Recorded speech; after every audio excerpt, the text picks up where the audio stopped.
Yos nakama, selamat datang di Lifestyle Anime. Akhirnya One Piece chapter 1114 sudah rilis versi lokalisasinya. Inilah saatnya Mimin untuk mereview sekaligus menganalisis One Piece chapter 1114. Sebelum kalian menikmati video reviewnya, jangan lupa klik tombol like-nya ya. Hayo, udah belum? Like dari kalian akan menambah semangat Mimin untuk memberikan informasi mengenai One Piece pada nakama player sekalian. One Piece chapter 1114 mendapatkan judul Sayap Icarus. Yap, judul kali ini merujuk pada Vegapunk yang takdir kehidupannya mirip seperti sosok Icarus. Keduanya sama-sama terlalu dekat dengan matahari. One Piece kembali melanjutkan cover story mengenai perjalanan Yamato berkeliling negeri Wano. Kinemon meminta Yamato untuk mengambil pedang milik Yasui sebagai persembahan untuk kuil Enma di Hakumai sebagai simbol pengganti mendiang Yasui. Kinemon menunjuk Yamato sebagai perwakilannya untuk mengunjungi kuil. Yamato tersenyum sembari menunjukkan jempol ke atasnya pada Kinemon.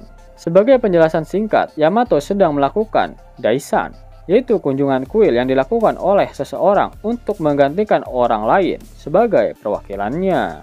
One Piece chapter 1114 kembali memperlihatkan reaksi dari orang-orang di seluruh dunia terhadap pesan yang diutarakan oleh Dr. Vegapunk di dalam film panasnya. Scene memperlihatkan kondisi di markas besar Angkatan Laut. Para perwira Angkatan Laut dan salah satu dari mereka adalah Hina terlihat sangat terkejut ketika mendengar pesan mengenai dunia yang akan tenggelam ke dalam laut. Mereka masih belum sepenuhnya mempercayai perkataan dari Vegapunk. Di sisi lain, Fleet Admiral Buakaino diperlihatkan memasang wajah yang sangat serius ketika melihat film panas milik Dr. Vegapunk. Scene kemudian berpindah ke Mocktown di Pulau Jaya. Para bajak laut di sana menertawakan Dr. Vegapunk. Bahkan mereka menganggap Vegapunk adalah orang gila. Mereka tak mempercayai jika dunia akan tenggelam. Itu hanyalah kata-kata bodoh dari orang yang sudah mati dan menganggap Vegapunk ingin membuat seluruh dunia menjadi kacau. Scene kemudian berpindah ke pusat kota Water Seven. Para warga di sana menganggap pernyataan dari Dr. Vegapunk sangat masuk akal. Mengingat kondisi Water Seven yang terkena gelombang pasang Aqua Laguna setiap tahunnya. Yang membuat mereka terkejut adalah hal itu akan terjadi pada seluruh dunia. Dan pastinya hal itu akan membutuhkan lebih dari fenomena pasang surut dari air laut untuk membuat seluruh dunia tenggelam. Di sisi lain, Pauli hanya diam dan terkejut ketika mendengar pesan dari Dr. Vegapunk tersebut. Scene kemudian berpindah ke penjara level 6 Impel Down. Doflamingo terlihat tertawa puas mendengar pesan dari Dr. Vegapunk. Ini yang terbaik. Jika Impel Down dibanjiri air laut, tugasmu adalah memastikan keselamatan para tahanan. Bukankah begitu, Magellan? Ucap Doflamingo yang saat ini sedang berbicara dengan Magellan. Magellan membenarkan pernyataan Doflamingo karena naiknya permukaan air laut setinggi 1 meter tempo lalu menyebabkan kepanikan yang luar biasa di dalam penjara. Magellan lalu bertanya pada Dovi, berapa meter yang dibutuhkan agar seluruh dunia tenggelam? Doflamingo menjelaskan jika air naik sekitar 5 meter, sebagian besar kota di dunia akan tenggelam. Apakah semua orang akan pindah ke tempat lain? Ke tempat yang lebih tinggi? Itu dia, tambah Doflamingo sambil tertawa dengan puas. Sepertinya tempat tinggi yang dimaksud oleh Dovi adalah Red Line, tempat di mana para buangsa Tenryubito bersemayam. Dovi tahu mengenai harta karun Merijoa. Bisa saja Dovi juga sedikit mengetahui tentang dunia yang akan tenggelam ini. Dan kemudian berpindah ke kerajaan Ryugu. Shirahoshi bertanya pada ayahnya, apakah dunia benar-benar akan tenggelam? Ini adalah berita yang sangat membagongkan, Jamon, jawab Raja Neptune. Scene kemudian berpindah ke pesisir pulau Egghead. Vice Admiral Hound sangat kesal dengan apa yang dikatakan oleh Dr. Vegapunk. Dia menganggap sang ilmuwan terpintar di dunia itu sedang mencoba untuk menciptakan kekacauan di seluruh dunia dengan kebohongan. Benar-benar omong kosong, Dr. Vegapunk, teriak Hound. Kelima kakek Sugiono sedang melakukan podcast menggunakan ilmu kanuragan. Hancurkan semua denden musi transmisi. Tidak, hancurkan semua bentuk kehidupan yang bisa kalian dengar. Yang lainnya tidak penting sekarang, ucap salah satu Gorosei. Di sisi lain, Yok diperlihatkan sedang berlari sembari membawa senjata. Dia sangat kesal karena Vegapunk asli ingin mengungkapkan banyak hal tabu ke seluruh dunia. Shin kemudian berpindah ke suatu kota. Pesan Vegapunk terus berlanjut. Aku akan memprediksi sedikit tentang masa depan. Tapi, dalam beberapa hari setelah rekaman ini, jika sensor dan perhitungan yang aku buat benar, gempa bumi luar biasa akan terjadi di seluruh dunia. Para warga yang mendengarnya pun berteriak karena terkejut. Shin kemudian memperlihatkan reaksi dari Smoothie dan juga Mondior. Mustahil, apakah dia berbicara tentang gempa bumi yang terjadi hari ini? Vegapunk seharusnya sudah lama mati sekarang, ucap Smoothie. Shin kemudian memperlihatkan sebuah pulau yang terendam air dengan orang-orang yang memanjat ke atas rumah mereka dan sekelompok orang lainnya yang mencoba melarikan diri dengan perahu. Pesan Vegapunk terus berlanjut. Selain itu, permukaan air laut di berbagai daerah akan naik hingga 1 meter. Akan ada pulau-pulau yang tidak bisa dihuni lagi oleh manusia. Para warga di sana terkejut karena semua pernyataan dari Vegapunk benar-benar terjadi sekarang. Pantai-pantai di seluruh dunia pasti akan lenyap. Jika aku salah tentang hal ini, maka kau tidak perlu mendengarkan lagi apa yang akan aku katakan selanjutnya, ucap Vegapunk.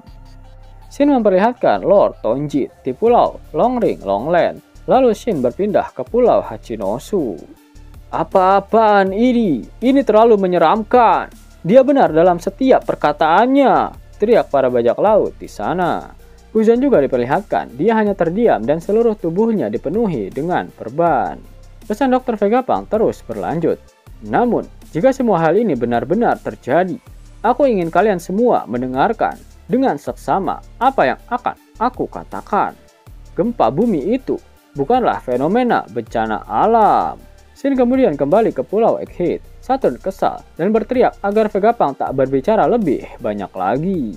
Kru topi jerami masih menyerang Saturn sembari melindungi Nico Robin. Chopper masih melindungi Robin dengan wujud guard pointnya. Terlihat Chopper yang kesakitan saat menahan tentakel nakal milik Saturn. Nami menembakkan petir gacornya babah Zeus ke wajah Saturn. Terlihat juga pose aduhai Nami beserta cawetnya yang uhuy. Sementara itu Lilith menembak Saturn dengan pistolnya. Serangan mereka tak berdampak pada Saturn. Dia lalu menghempaskan mereka semua hingga kayang di udara, tapi Robin membuat jaring laba-laba dengan tangannya untuk menghentikan teman-temannya. Saturn langsung berlari meninggalkan kru topi jerami. Dia saat ini sedang pergi menuju ke laboratorium. Saturn bertanya pada Mars apakah saat ini dia telah berhasil menemukan area pembangkit tenaga yang ada di laboratorium. Mars belum menemukannya dan Saturn memutuskan untuk pergi ke sana karena tempat itu adalah satu-satunya area yang tak boleh mengalami kerusakan. Di sisi lain, pesan dari Dr. Vegapunk masih terus berlanjut. Aku juga menginginkan perdamaian, tapi ini baru yang pertama dari dosa-dosaku. Dengan impian untuk mendapatkan energi abadi dari lubuk hatiku yang terdalam, aku ingin dunia ini maju menuju masa depan. Tapi aku sudah terlalu dekat dengan matahari. Saturn terkejut ketika melihat Mother Flame di ruangan pembangkit energi. Akhirnya Mother Flame diperlihatkan. Itu adalah api kecil yang terbakar di dalam tangki air besar. Lebih tepatnya api itu terbakar di dalam air. Diperlihatkan juga teks S-Strip 108 serta A dan Mu yang tertulis di tangki air tempat tersimpannya Mother Flame. Menarik, pengucapan A dan Mu dalam kanji Jepang yaitu Atomu, dan dalam ilmu kimia AMU merupakan singkatan dari Atomic Mass Unit. Sepertinya pembangkit energi milik Dr. Vegapunk adalah pembangkit energi tenaga nuklir. Dan Mother Flame adalah sebuah sumber energi kuno. Seperti apa yang dikatakan oleh Vegapunk bahwa dia memang ingin menciptakan energi tak terbatas. Bahkan Lilith juga pernah berkata jika dia ingin membuat matahari buatan dan menyinggung tentang api abadi. Para Gorosei meminta semuanya untuk menghancurkan seluruh bentuk kehidupan dari Denden Mushi yang berada di seluruh lab phase. Saturn mulai menghancurkan Denden Mushi di sana menggunakan tongkatnya. Namun dia kesal karena Denden Mushi streaming yang asli juga tidak ada di sana. Panel kemudian memperlihatkan Mother Flame dari dekat dan siaran Vegapunk pun kembali dilanjutkan. Aku akan menjelaskan semuanya dari awal hingga akhir. Scene kemudian berpindah ke Fabrio Fish. Diperlihatkan robot kuno yang berjalan ke suatu tempat. Para marinir menembakinya tetapi serangan mereka tidak mempengaruhinya. Bahkan robot itu tak bergeming sama sekali. Luffy, Dory, dan Brogy diperlihatkan masih terus berlari menjauh dari Valkyrie. Dan Luffy sudah menggunakan gear 5-nya lagi. Dory dan Brogy sudah mulai kepanasan akibat area di sekeliling mereka sudah terbakar oleh api. Luffy hanya tertawa-tawa sedangkan Brogy meminta mereka untuk cepat pergi dari sana. Jika tidak mereka akan terpanggang. Pesan Vegapunk kembali berlanjut mengenai apa yang akan terjadi untuk dunia ini. Dan kemudian berpindah ke Merijoa. Ternyata di sana juga sedang melakukan nobar film panas milik Dr. Vegapunk. Sekitar 900 tahun lalu dari sekarang. Ini adalah cerita selama periode 100 tahun yang terjadi 800 tahun yang lalu. Kebenarannya terletak pada periode sejarah yang tiba-tiba terhapus. Di dalam kastil Pangea diperlihatkan bayangan dari Im Sama. Dia tak memperlihatkan reaksi apapun, hanya ada kotak dialog bertuliskan titik. Di sisi lain, para bangsa Tenryubito sedang mengomentari film panas milik Dr. Vegapunk. Periode yang disebut Abad Kekosongan. Semua catatan tentang itu benar-benar terhapus. Satu-satunya cara untuk mempelajari catatan sejarah yang tiba-tiba hilang itu. Hei Marin, apa yang kalian lakukan? Cepat dan bungkam orang bodoh ini. Hukuman mati tidak akan cukup baginya. Tangkap dan potong-potong mayatnya, teriak para Tenryubito. Abad Kekosongan? Apa itu? Ucap Sen Saria. Sen berpindah ke Pulau Elbaf. Diperlihatkan Jaguar di Saul yang sedang berbaring sembari mendengarkan pesan dari Dr. Vegapunk. Dia hanya tertawa ketika mendengarkan pesan tersebut. Tersebar secara diam-diam di seluruh dunia. Catatan-catatan ini hanya dapat diuraikan dengan membaca huruf-huruf dari masa lalu yang dikenal sebagai poneglyph, ucap Vegapunk. Dan kemudian berpindah ke Orange Town. Salah satu bocil FF bertanya pada Bode, tahukah kamu, jauh di masa lalu, 20 raja telah bersatu dan membentuk dunia. Apa kakek tidak tahu itu? Kakek? Bagaimana menurutmu, Shushu? Ucap Bode. Kuk-kuk. Gonggong Shushu. Dan kemudian memperlihatkan Margaret dan suku Kuja yang lain. Mereka juga sedang mendengarkan pesan milik Dr. Vegapunk. Tapi, tindakan mengartikan tulisan poneglyph sangat dilarang oleh pemerintah dunia. Meskipun aku memiliki hubungan dengan pemerintah dunia, aku telah menaruh jariku di atasnya. Ini adalah dosa keduaku. Dengan kegigihan sekelompok arkeolog teladan, mereka telah menguraikan literatur yang diwariskan bersama dengan beberapa poneglyph. Saya telah melakukan penelitian ekstensif sebanyak mungkin, dan saya tidak pernah menyesal. Sejarah adalah sebuah kisah. Shin kemudian kembali memperlihatkan kelompok Nami. Brook memanggil Zoro dan Jinbe agar mereka segera sampai di titik pelarian. Tiba-tiba Nami dikejutkan dengan pergerakan awan di area Levis. Ternyata benar awannya telah meluas. Brook ingat dengan kata-kata Edison yang berkata bahwa dia pasti akan membuat kapal Thousand Sunny mendarat di lautan. Dengan wajah yang sangat sumringah, Usopp juga sadar apabila awannya memanjang, maka mereka bisa mencapai lautan. Adegan berpindah ke ruang kontrol di mana Edison berada. Dia terlihat rusak parah setelah melewati Frontier Dome.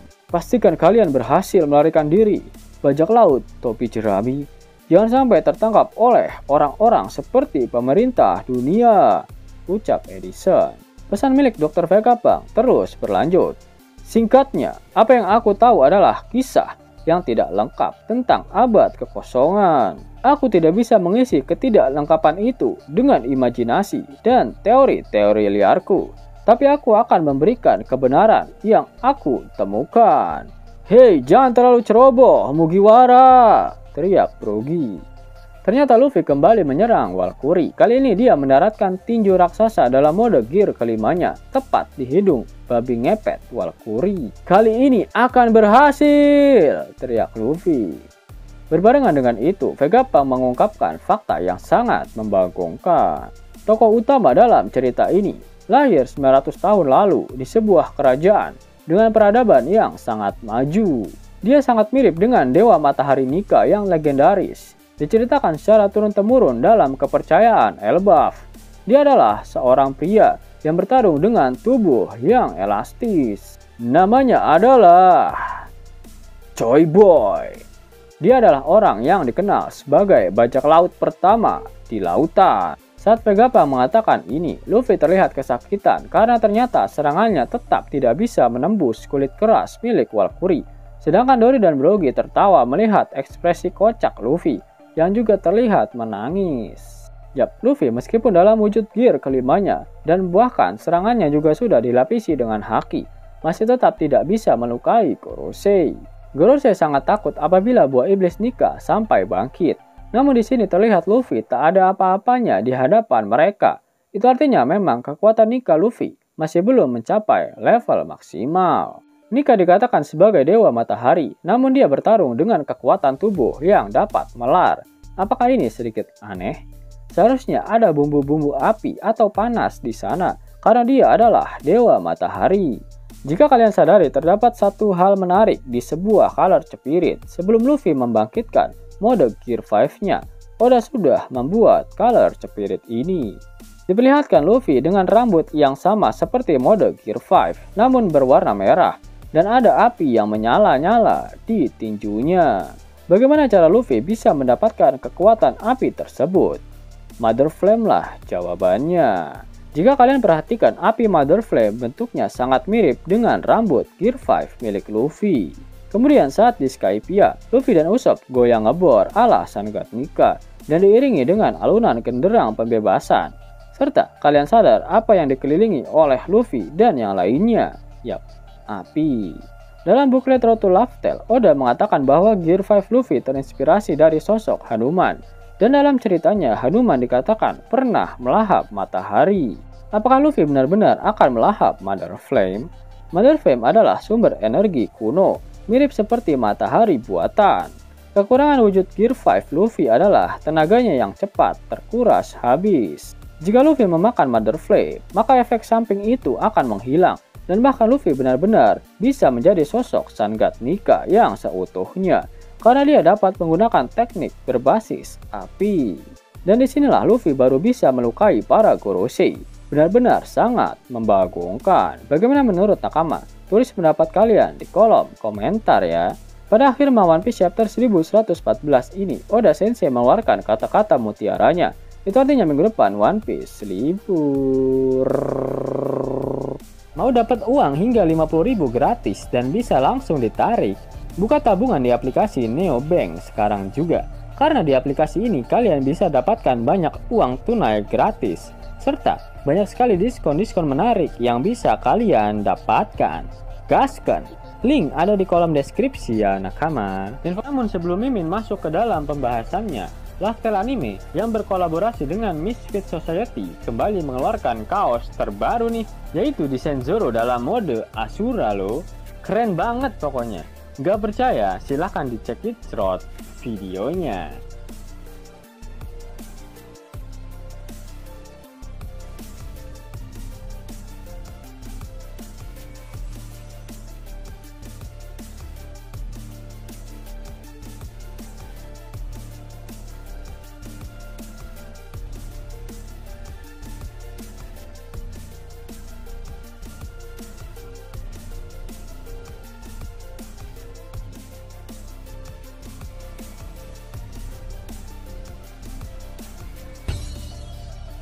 Bagaimana? Keren kan? Bagi kalian nakama Oplayer, terutama para fan gaynya Babang Marimo, kudu wajib harus punya baju ini. Gaskan! Link pemesanan ada di kolom deskripsi ya nakama. Jos nakama, itulah video review dan analisis untuk One Piece chapter 1114. Jika kalian menyukai video ini, jangan lupa klik like, share, dan subscribe channel ini ya, agar nakama semua tak ketinggalan info menarik seputar One Piece. Arigatou.